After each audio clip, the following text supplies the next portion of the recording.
We have some more that are trickling up from the canteen downstairs, but certainly a blessing to be together. This morning, our first speaker is David Kenney. David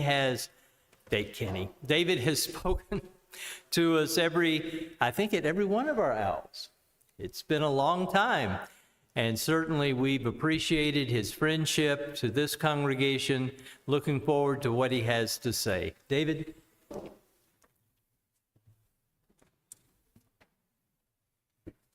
Good morning.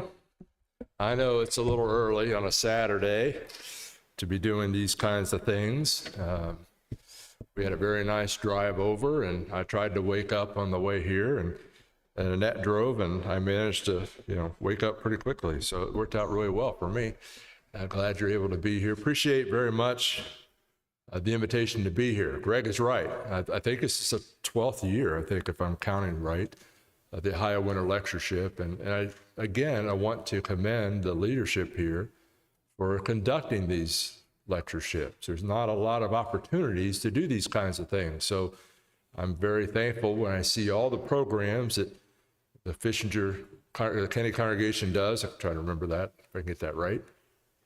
And all the opportunities that you extend and you open this place up for others to come and to be a part of it. And I'm very thankful to Greg for inviting me. And yes, we have been friends for quite a while. And I don't know when that began, but probably about 12 years ago, 13 years ago, probably when he became the editor of the Gospel Advocate is probably the first time that we really started communicating. So very thankful to be here and to talk about dynamic duos. And I don't know about you, but first time when Greg called me, or I can't remember if he called or text or what we were doing, but he said, "Why don't you speak on dynamic duos?" And my first thought was Batman and Robin, the dynamic duo. I thought, oh boy, here we go, Batman and Robin. But I knew that wasn't what we're going to be talking about. And so the full topic is dynamic duos, the power of biblical partnership. Everyone should have a Barnabas and a Timothy, Acts chapter 4, 36 through 37, and 2 Timothy chapter 2, 1 through 2. Now, the first thing I want to point out that, partnerships have a way of changing our world. And that could be for the good or for the bad. But partnerships are very powerful ways of getting things done. And that is something that I think all of us recognize. And we recognize that in several different contexts. I spent quite a bit of time, although I sort of wonder why I did this, but when I was a young boy, I liked the movie Partners. Do you remember Partners? It's not Partners, Partners. That was Dean Martin and Jerry Lewis. And I saw that as a young boy. I think we probably lived at New Philly at the time. And I really enjoyed that. I really enjoyed that film. Now, as a kid then, now I tried to watch it as an adult, and it just didn't quite have the same kind of effect. But I enjoyed that film very much. And I always loved the song. And you can watch the song on YouTube. I think just about everything's on YouTube. And so you could do that if you're so inclined. They sing that song. Now, they were considered a dynamic duo. They made some 16 films, and it's said that their fame surpassed other comedy duos such as Laurel and Hardy and Abbott and Costello and others. And in that song, Partners, they had this line in the song, and it went something like this. I'm not going to sing it, but here's the lyric. When other friendships fail, we'll still be on that long, long trail that leads up to those pearly corrals up in the sky. It was a comedy Western kind of a thing. And I remember at the end, they came out, at the conclusion of the film, they came out and they actually used their actual names. It wasn't whatever their characters were. It was, it was Jerry Lewis and Dean. They used their names. They said, "We are going to continue to make movies together. This is a partnership that is not over. This may be the end of the movie, but it's not the end of our partnership." Well, they had one more movie that came out a few weeks later called Hollywood or Bust, and the partnership burst. The relationship burst. There was a disagreement. They got to the point where they didn't speak to each other for about 20 years. Matter of fact, I think they said several decades to the day at one point. And I can't remember if I watched this or not live, but I went back and watched it on YouTube, but I remembered it. So I must have watched it live, because 1976, I mean, they didn't even have VHS back then that I could access. And I remember looking at that, and now at 1976, it was 20 years ago that movie had come out, and that their relationship had just fallen apart. Their partnership had terminated.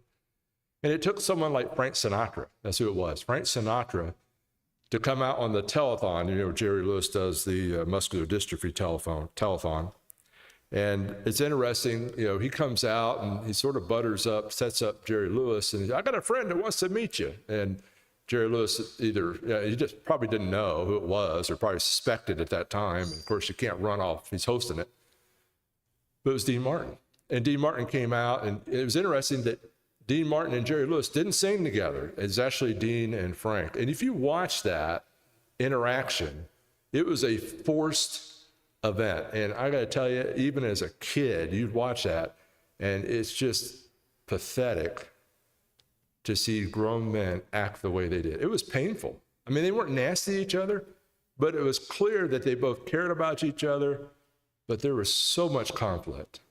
Even to that point, there was hard feelings about that. Sometimes grown men act in such ways, and that's sad. But we're really not here to talk about DC comic book heroes or TV heroes, but biblical partnerships, and that's what we want to do. And I invite you to turn to Ecclesiastes chapter 4, verses 9 through 12. Ecclesiastes chapter 4, 9 through 12. The principle of partnership, you know, it's clearly based in Scripture. And there's numerous passages, but this is the first one that came to my mind when Greg asked me about this topic, or told me about the topic. Two are better than one because they have a good reward for their labor. For if they fall, one will lift up his companion, but woe to him who is alone when he falls, for he has no one to help him up.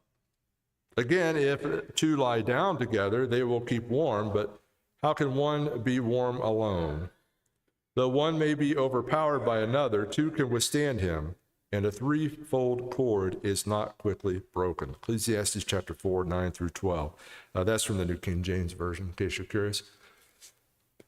But that's talking about partnership. And when we look at the Old Testament, there's a lot of examples of partnerships, good and bad, strong and weak, long and short, all kinds of variations. And when I think about the Old Testament, I think about even like Deborah and Barak. They were partners, and she was the stronger one of them in that situation. But there's others too in the Old Testament. Sometimes partnerships break up because of circumstances, outside things that it just sort of forces a partnership apart. And I think about Abraham and Lot. I mean, Lot was Abraham's nephew, but it was because of all these external things that were going on that led to them going their separate ways. Things like that happen. You can think about people like Moses and Aaron. Yeah, it was a partnership. Or even David and Jonathan, Elijah and Elisha's. There's all kinds. And of course, there are bad examples too, like Ahab and Jezebel and others. See, partnerships can be a great force for good or detriment, but they are powerful.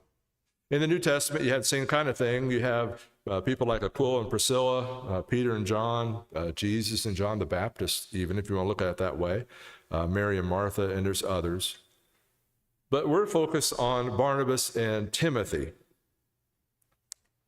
Now, the interesting thing about Barnabas and Timothy being a dynamic duo is they were never exactly partners in the way we think about it. I mean, I started thinking, and I wanted to make sure, because Greg will call me, I'll write the note down, and I lose the note, and I always have to call him and say, hey, what am I supposed to speak on again? I do that to him, and he probably think, don't you keep anything handy? But I wanted to make sure I had that right, because I'm thinking, wait a minute, Barnabas and Timothy, they're not even in the same verse anywhere in the New Testament. Matter of fact, you could check this and let me know if I'm wrong, but I don't think their names show up together or separately in the same chapter of the New Testament. So I'm like, wait a minute, how could they be partners? Well, that's not really the focus that we're looking at. Really, the focus when you talk about dynamic duos is they both had the privilege of being partnered with the Apostle Paul. And they're two very different men.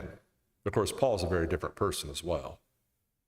But these two men were actually, shoulder to shoulder with Paul.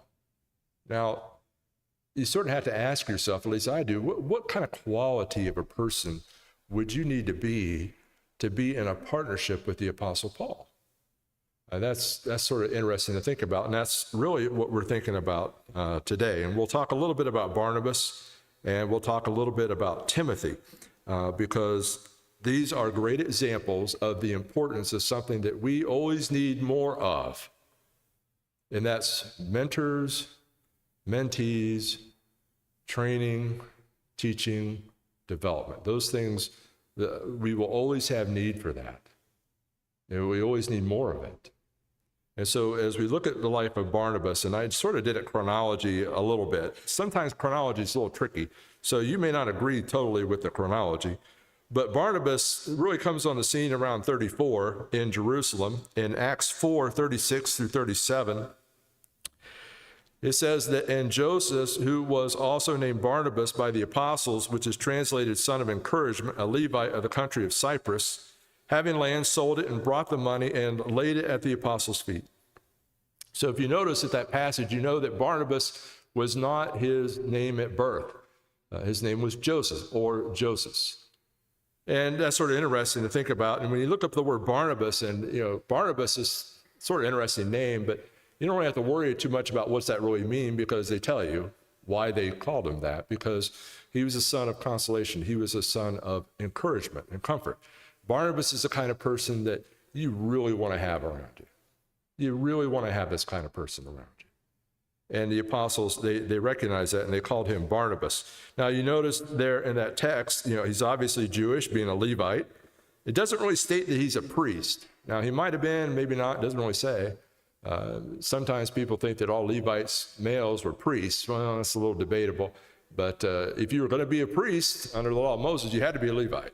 But not necessarily did you have to be a priest if you were a Levite, is my understanding. But at the same time, if you look at Acts chapter 6, verse 7, it makes this statement, and a great many of the priests were obedient to the faith. He might have been a priest, and we just don't know for sure. But we do know that many priests of the Old Testament order obeyed the gospel. Now, what would happen to them? What would their status be? Well, they would still be Levites, because that's a genealogical kind of a thing. But they wouldn't be priests after the Levitical order. No, they would be priests after Jesus Christ, order of Melchizedek, if you like. They'd be New Testament Christians. So that's important to note, these converted priests and what their relationship would be. Now, it's interesting, he's from Cyprus. Now, Cyprus is an island, and it's in the Mediterranean Sea, and I got a lot of statistical stuff about that, but I'm not going to bore you with that. But it's about 250 miles away from Jerusalem. So it's a ways away. And so some commentators will point out that he's a part of the diaspora, the scattering of the Jews. Okay, fine. He's obviously not in Jerusalem. But, a lot of Jews have been scattered all over the world by this time. And he was probably impacted by that, being from Cyprus. So you may want to take note of that. Now, he makes a substantial sacrifice and contribution to the work of the church by selling a piece of property. He gives it to the church. And, that would be a major source of encouragement to the church. It's always good to receive money, isn't it? I mean, first thing I see Greg, he gives me the check. Oh, yeah. I'm always glad to see Greg, whether you have a check for me or not. It don't matter. But, it's nice to receive money, but it's also nice to give it away if you have it. It had to be a big source of encouragement. But I do believe that wasn't the only thing that made Joseph named Barnabas. He had to be a great individual of encouragement in other ways. Well, if we go a little bit further in his history, we recognize that Saul of Tarsus, he comes on the scene around 36 to 38. In Acts chapter 7, 58, he really comes into the historical record of Acts. He's basically a church terrorist. He's notorious for persecuting the church. And, the story, he basically becomes, he meets the Lord on the way to Damascus. He becomes converted, obeys the gospel. The life of the Apostle Paul is a major figure of apologetics for the defense of Christianity, and everybody knew it. How could this guy who persecuted the church, he's persecuted the way, the Christianity, and now he defends it and he proclaims it. I mean, that's a big deal. It's a big difference. And so he works there and he preaches sometime in Damascus. And then at some point in time, I bet on Galatians 1:17, he goes to Arabia. And you might think, oh, what did he do to Arabia? Well, I don't know what he did. I mean, we just know that he went there. We're not even exactly sure if that's the time. But I'm looking at some chronologist's work, and I'm just sort of taking it that he has his work better than I do. But notice in Acts 9:22, it says, Saul continued to preach in Damascus, but he converted many people that Jesus was the very Christ. The very Christ. I like that expression. He's the very Christ. He is the true Messiah. They had all kinds of rumors and people that claimed they were. But Jesus of Nazareth was the very Christ. He's the one. That would be important to him because he was persecuting Christ, and all the big flash of light, it all changed. And so he does that. He preaches, and he stays there. But he becomes so effective that obviously those who don't like that, they start to plot against him, and they try to kill him. So they basically have to sneak him off away, and they do that. He goes to Jerusalem in 38, and that's about 135 miles southwest from where he was at. And in Acts 9:26, and this is an important passage, and I don't really have a lot of time to spend on this, but I think it's really important that you pay attention to this passage. Acts 9:26. When he goes to the church in Jerusalem, you know how they responded to Saul of Tarsus? Because that's who they thought of him as. They were afraid of him. They were afraid of him. And somebody comes forward and they stand up, they take a stand, they back this person they're afraid of, and they stand up for him and they say, no, this is legitimate, this is real. I can vouch, I could testify that he's not the Saul that you fear anymore. Well, who was that person? That was Barnabas. Barnabas did that, and that's an incredible thing to do, and he did that. But one of the things to make sure you don't miss in Acts 9:26, and just sort of make a mental note of this, be very careful about relying on your feelings. Sometimes people, they sort of get led around by their feelings, and sometimes they'll allow that to interfere with Bible authority. They'll put the Bible in the back seat and follow their feelings, and they think that that's a safe thing to do. Well, it's not a safe thing to do. And you can see that from what happens here, because they were all afraid of him, but you know what? They were all incorrect. They're all incorrect. Sometimes our feelings are just not correct.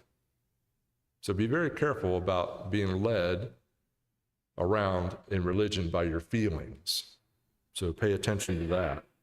Well, he's there at Jerusalem, and pretty soon, he's going to have some people after him there too. So he goes to Cilicia around 40. Now, that's where Tarsus is located at. So maybe he went and visited his home. I don't know. It doesn't really say. It just tells us that he went there. And he's there for a while. Then somebody comes and gets him and brings him back to Antioch to do, a great evangelistic work in Antioch. Matter of fact, this particular period of time is when you remember that passage. It says, and the disciples were called Christians first at Antioch. This is this period of time when this occurs. And who is that person that goes and gets him and brings him to Antioch? Barnabas. Again, Barnabas. Here he is. So he does that, and he goes, and they take money to Judea because of a famine. That's around 43. Things go well. I mean, not everything goes perfectly, but they form a bond. They form a partnership. And it gets to the point that around 45, they go on a missionary journey together as partners. They do that. And so it's interesting, in Acts 13, verse 9, first missionary journey is Acts 13 and 14. But there's an interesting statement in Acts 13, verse 9. It says, then Saul, who also is called Paul. Now, I was looking at that, and the Bible doesn't really tell us that I can gather why Saul became Paul. I've heard I read different theories about it and everything, but I don't think the Bible really spells it out why exactly.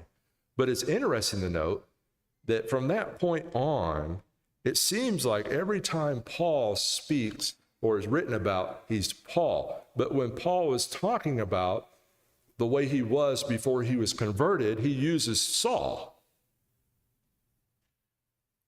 But he was known as Paul, basically from that time forward, even though he would refer back to Saul. And you can look at that in Acts 22:7 and Acts 26:14 and other places. Well, something happens on that missionary journey.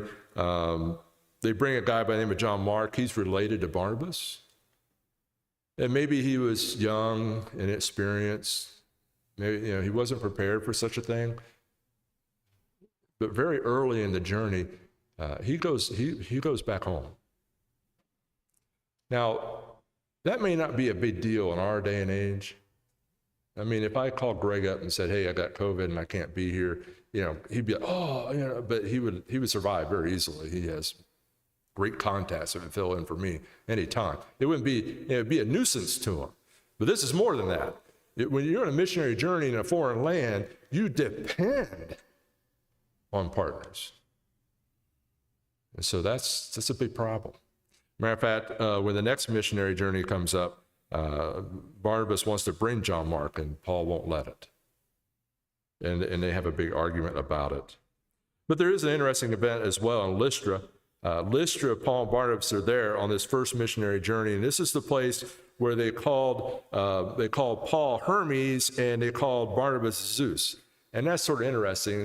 They tell you that Hermes, they call him that because he was a chief speaker. And it's like, well, why Zeus? And you sort of wonder about that. I mean, is this situation, why these two people? Well, there was a mythological story in Greek mythology and all that Hermes and Zeus, they would get together and they would just go visit random villages.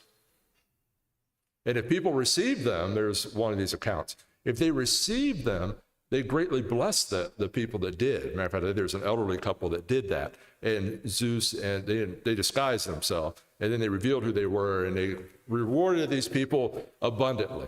But a lot of places, people, they resisted or chased them off, and they punished them for it. So they sort of had this sort of mythology there, and that might be where Zeus and Barnabas comes into the story from their standpoint. But this is also the place probably somebody's converted during that time. It doesn't exactly spell it out that it was right then, but there was a guy from this place that we would learn about later, and that's Timothy. So most likely Barnabas and Timothy knew each other. They probably knew each other.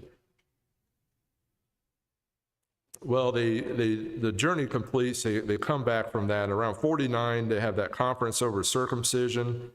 And then this conflict with Peter and Barnabas and Paul happens. That's Galatians 2, 11 through 13. And the tensions are building between Paul and Barnabas. And then it really sort of comes to a head when they're making preparations for the second missionary journey. Now, I don't know how much time I'm going to have to get through all this, but one of the things is, people look at the conflict between Barnabas and Paul, and they look at that, and it's a little discouraging, because it's like, how can these two great men who got along so well, how could they allow themselves to get into this kind of a situation? And, but don't let the story stop there.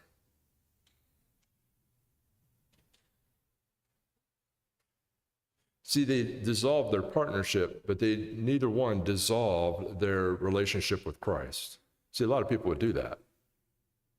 A lot of people allow other things to come up, and fights and bickering and whatever, and they get mad at a brother or sister, and you know what they do? They quit the one person that never quit on them, and that's Christ.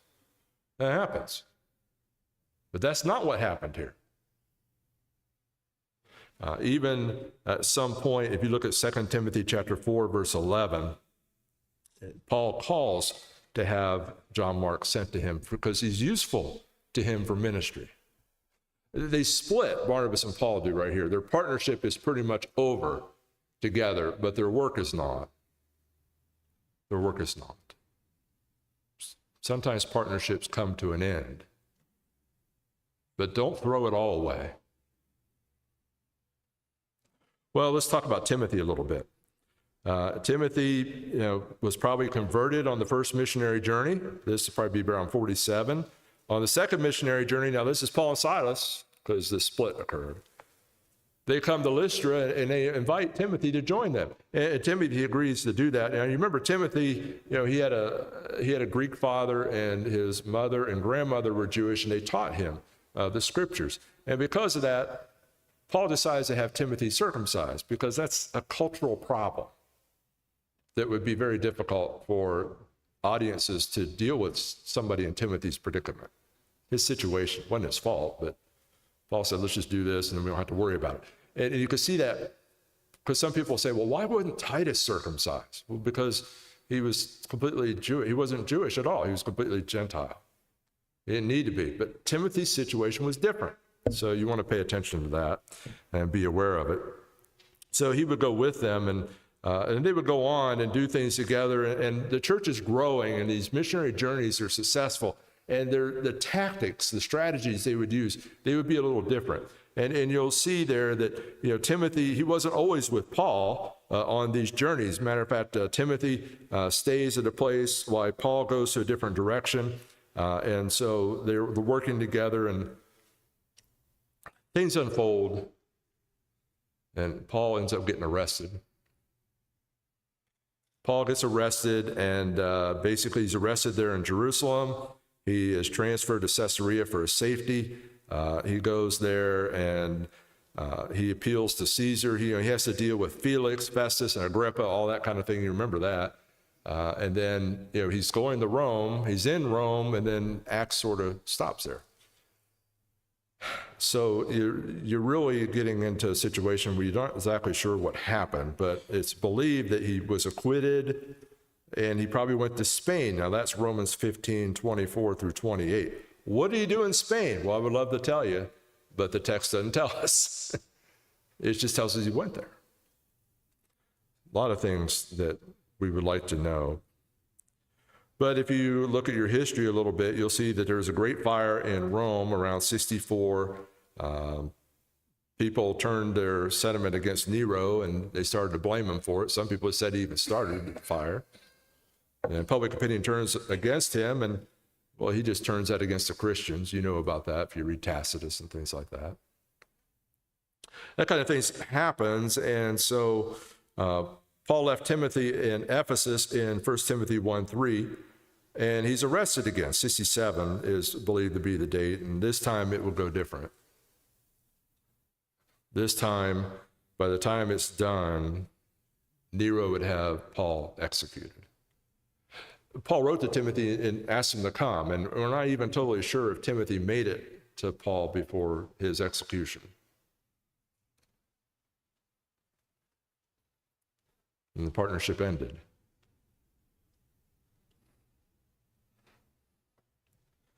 Well, this is what it says about Timothy that Paul said in 2 Timothy 2:1 through 2. Thou therefore, my son, be strong in the grace that is in Christ Jesus, and the things that thou hast heard of me among many witnesses, the same commit thou to faithful men who shall be able to teach others also. There is a very strong bond between Paul and Timothy that they described as basically father and son. Paul is mentoring Timothy. You know what, Timothy, he didn't resent it. I don't see any indication. Sometimes you mentor someone and they, sometimes they'll resent it after a while. I'm on my own now. Leave me alone. I'm a full grown, Timothy doesn't seem to exhibit any of that I can detect. It's a very strong personal relationship between them.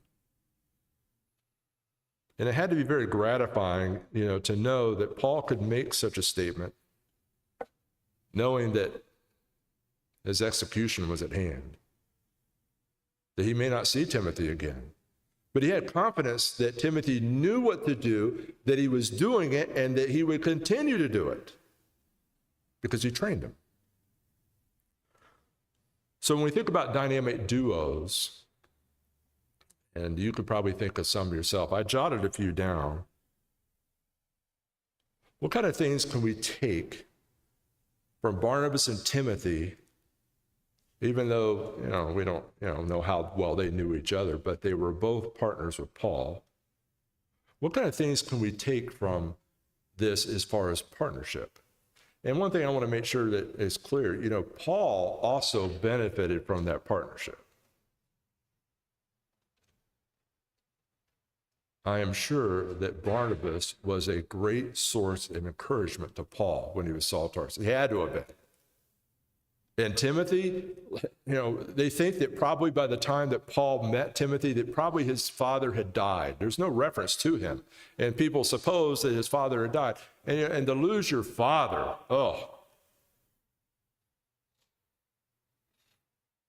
I'm sure Paul loved Timothy, and he benefited from that partnership. So when we look about these interactions of these partnerships, what was the benefit of it? Well, here's a couple to think about. One, be prepared to make financial sacrifices. That's what Barnabas did, right? Be willing to take a stand for your partner and support him when needed. That's what Barnabas did for Saul, right? He took a stand for him.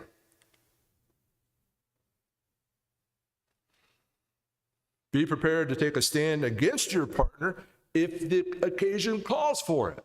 That's hard to do. Didn't the proverb writer say something about that? Faithful are the wounds of a friend. Yeah. It's hard to do, and it's hard to receive. But be prepared to take a stand against your partner if they're in the wrong. Don't whitewash it. Confront them in love.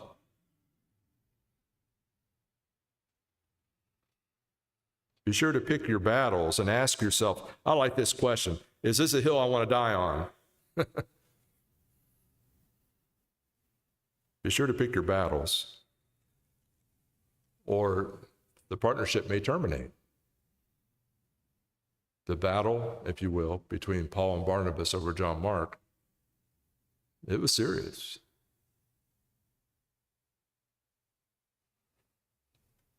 Be sure not to damage the work of the church over the dissolving of a partnership. The interesting thing, as tragic as it is that Paul and Barnabas' partnership ended, that really opened up a greater work for the church. Because what happened was Barnabas took John Mark with him, and I'm sure Barnabas, mentored John Mark.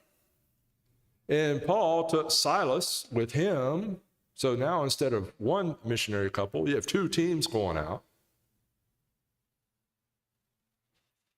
You know that both of those, Paul and Barnabas, are very effective. You have to know that. John Mark needed training. And Barnabas was effective because Paul calls for him later. And he has Silas, and Silas, probably Silas could hold his own, but they meet Timothy, and Timothy comes into the equation. And think about all the things that came from that situation. Be sure to leave room for personal development and future partners. Somebody may just not be cut out to do what you expect them to do yet. You may need to give them more time to grow up, to develop, to spiritually mature more. But don't write them off permanently. Be sure to seize the opportunity to be a mentee when the occasion arises. Timothy accepted Paul's invitation to join him. Now, there are people, I have a lot of pictures on Facebook with other preachers, and some of them I greatly, well, all of them in a sense, but all of them I greatly admire. And I get pictures with them because I don't get to see them very often. And I just really like them. They're really important men to me because they have an influence with me. They encourage me. They may not even know me. I understand that. But their life and their teaching and their dedication, it is just encouraging. So when I have the occasion to be with them, spend a little time with them, I take it. I take it. Don't become so arrogant that you're not willing to do something like that because you're cheating yourself. You're cheating yourself.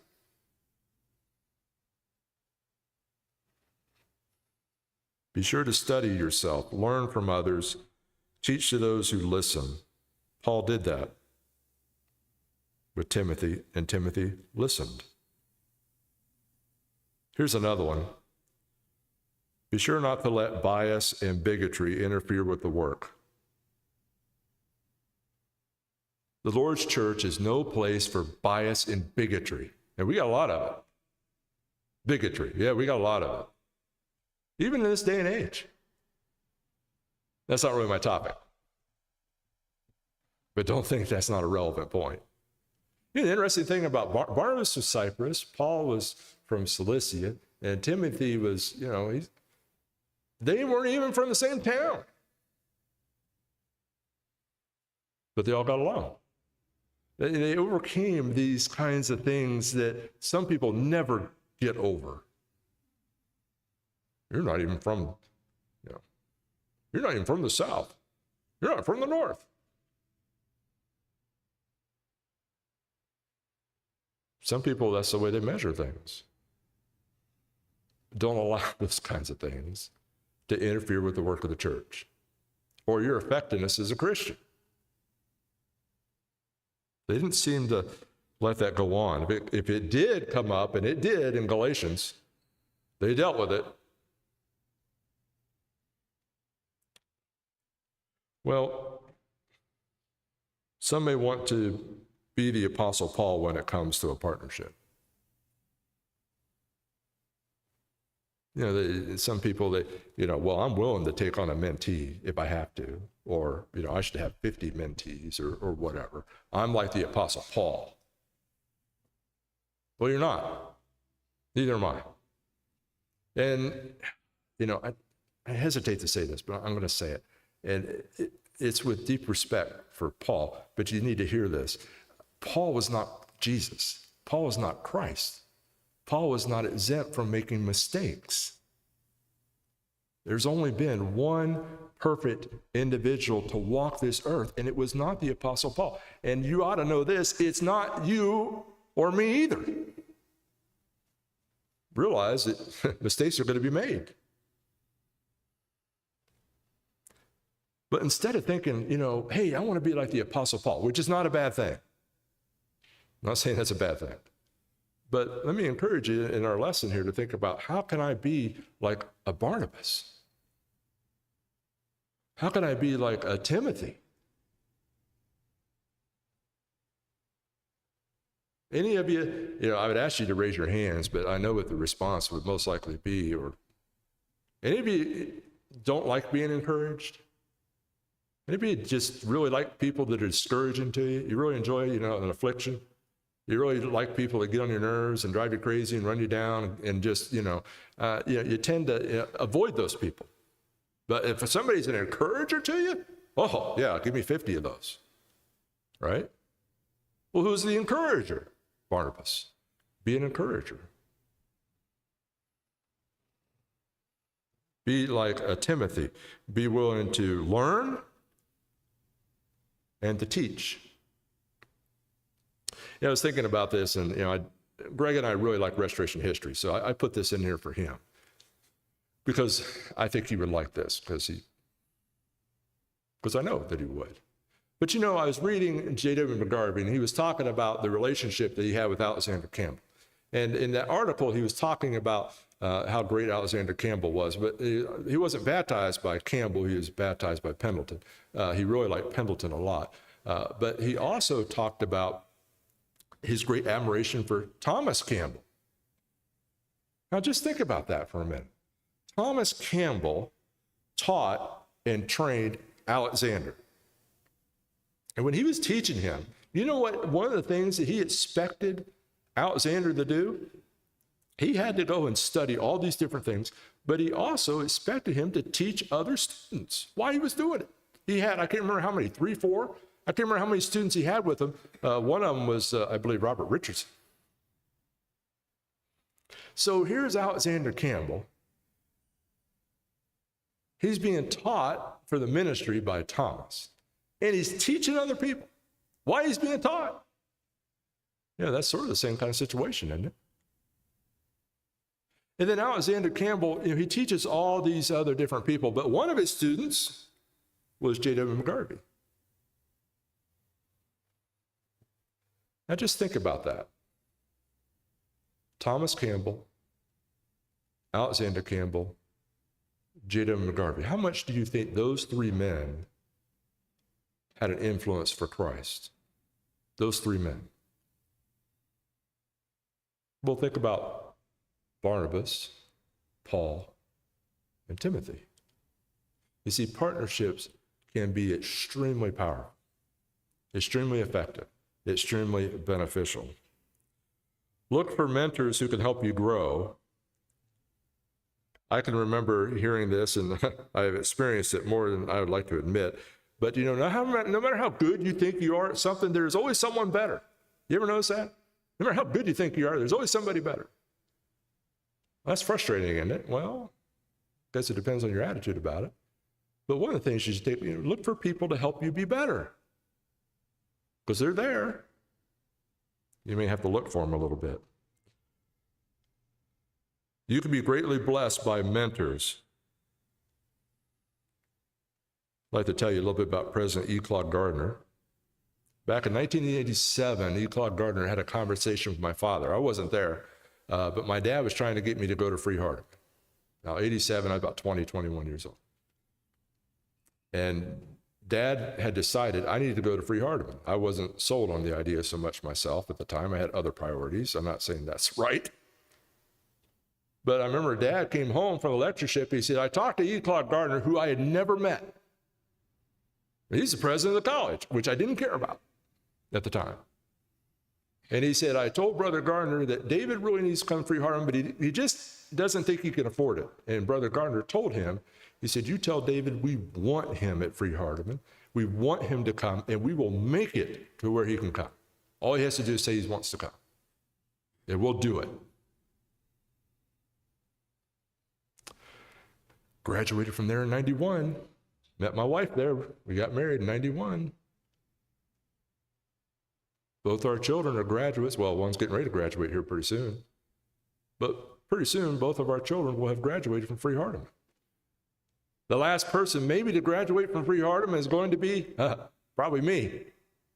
Because President Gardner came to me and said, we want you in the graduate program. And Greg will tell you, saying no to E. Claude Gardner is just not easy to do. It just wasn't easy to do. And so here I am in the graduate school, being impacted by a man who's no longer with us. He's on to his eternal reward. I have letters where he wrote me and encouraged me. He mentored me, even when I really didn't appreciate it or want it. Look for mentors. They'll bless your life tremendously. Look for people to mentee. Look for those people. E. Claude Gardner had a close personal friend, professional friend and all that in Winfred Claiborne. Some of you may know Winfred Claiborne. Winfred Claiborne, Annette and I had him for class, and he made a statement one time. He said, I love being a college professor because I love working with young people. And I thought, yeah, right. But he said, no, I'm serious. He said, I have never felt as young and invigorated in my life as when I became a professor at Free-Hardeman. I worked with, and he was an older man. He retired not too long after that. He preached the gospel for like 70 years. He retired, and no preachers really retire until they have to. Well, he went and did the International Gospel Hour, and he did that in 1995. He retired in 93. He kept on doing that.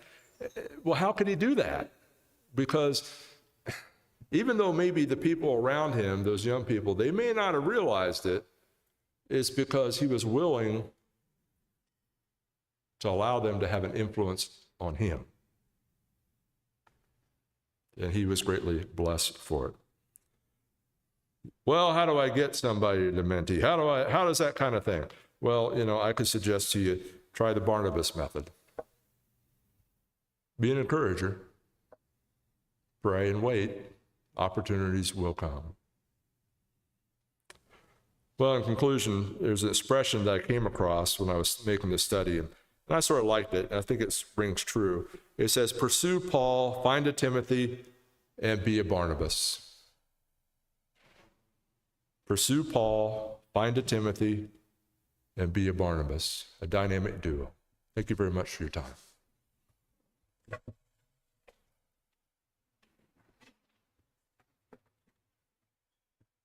Well, David, we certainly appreciate all of the work you put into the lesson, and there were so many good points for us to take from that.